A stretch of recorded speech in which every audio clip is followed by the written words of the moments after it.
Well, Domi, welcome to Miami. How does it feel to be back in this brilliant city?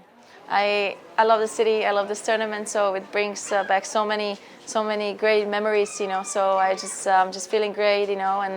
And from the first practice I came, I felt it was a little bit different story on the court and in India Wells. The conditions and the way the balls flies is just suits my game much better here. So I'm really glad to be back here.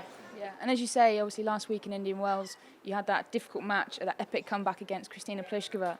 In difficult times like that, how important is it to be able to know mentally that you can stay composed and get through it? I didn't think about it to see as the big, I didn't see it as a big picture during the match. I just wanted to fight for every single ball, and I had my plan for every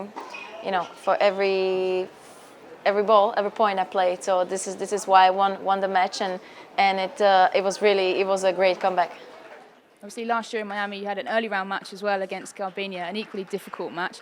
You just said then you find it difficult to adapt to the conditions here. Obviously, it's much drier desert air in Indian Wells. What do you find difficult in comparison to back there? Yeah, it's difficult for me because it's much more humid, and I have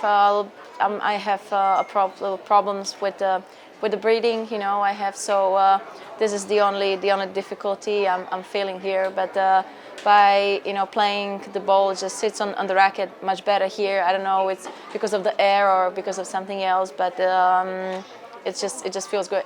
Obviously, you're pretty happy to be back here, and obviously one of the top seeds as well. How important is it for you to do well at a bigger tournament like this?